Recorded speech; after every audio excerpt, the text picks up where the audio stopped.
Welcome to the Chicago Improv. Thank you for coming out. As you know, this is our workshop graduation show down here. It's going to be a lot of fun. You're going to see some very funny people up here. Some have a little experience. Some are making their comedy stage debut. You're all here to support someone, right? Who do we have? Who are you supporting? Give me some names. We've been meeting down here and working out on the stage for the last 3 Saturdays. Everybody's been working very hard. They've written an original comedy routine. They've come up here, they've practiced it. We've talked about the business, talked about all different things of comedy. So thank you very much for listening to me. I want you to give a round of applause now for your MC, your host for the evening, Mr. Tim Brennan.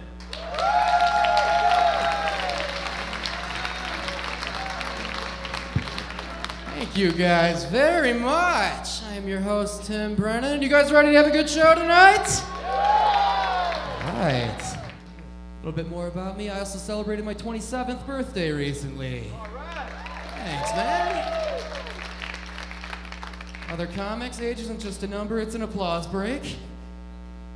But I'm terribly immature for my age. Like, most of my friends by this time have gotten married. None of them have asked me to stand in their wedding because they don't think I'm mature enough to take the wedding seriously. I quote Hulk Hogan one time in a best man speech, "No one wants me in their wedding anymore." I'll tell you guys what I do. I'm actually an air traffic controller, so feel safe. People ask what it's like to be an air traffic controller. You know, how stressful is it, high suicide rate, all that. So I'll give you a little summary of what it's like to be an air traffic controller. You guys have all been to parties at someone's house, a mutual friend you've never been to before.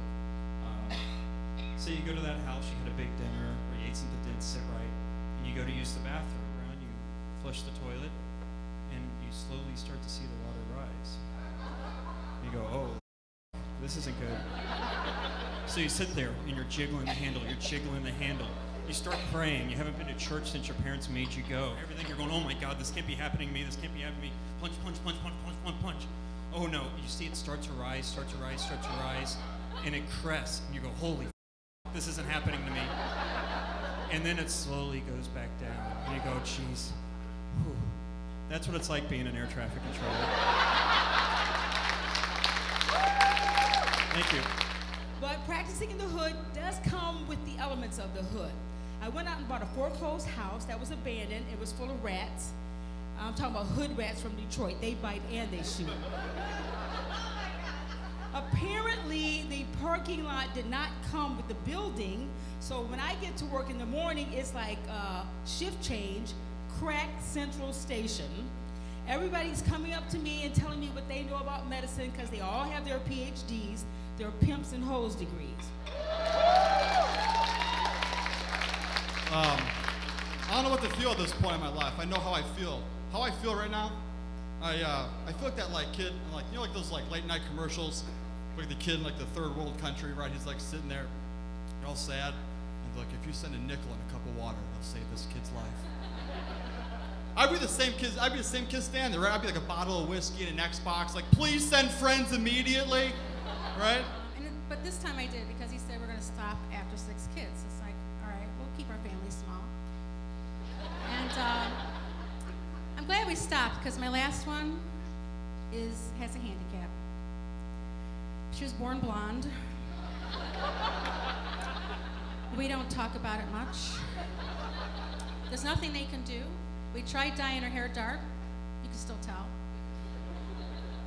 She's a teenager now, and life's been really hard for her. She just figured out she has 5 sisters and brothers. I said, well, honey, who'd you think all these kids were? She said, I thought we were the cool house on the block. And then I go over and I'm mixing this chemical up in a big vat. And the aroma is really strong. It gets into my nostrils. I take a whiff and I turn to Homer Simpson. Hazardous pesticides. Then it splashes up into my face and I turn into Screaming Homer.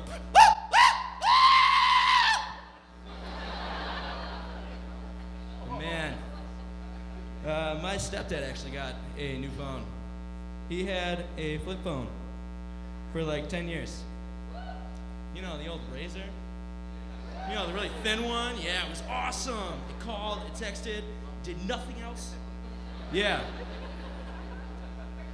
But I do miss flip phones because you could aggressively hang up on people if you got into a heated discussion, just like, shut up! Now when you want to hang up on people, it's just more like, oh, yeah, I'll talk to you later, bye. Where is it? Where's the end button?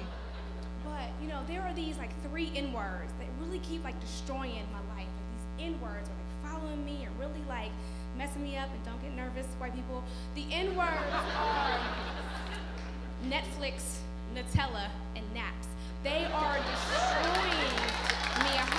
It's hard for me to get into a good place with those damn things in my life. But there was a skinny bitch model that once said, nothing tastes as good as skinny feels.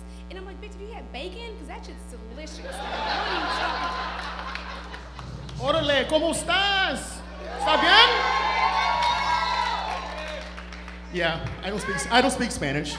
Just wanted to freak the white people out, you know, like it's sponsored by Telemundo, you know, but it's not.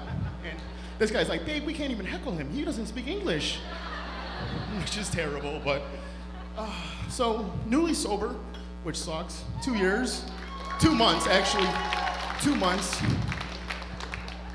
But you notice things like colors, birds chirping, bills. You ever owe so much money you don't open the mail? It's terrible.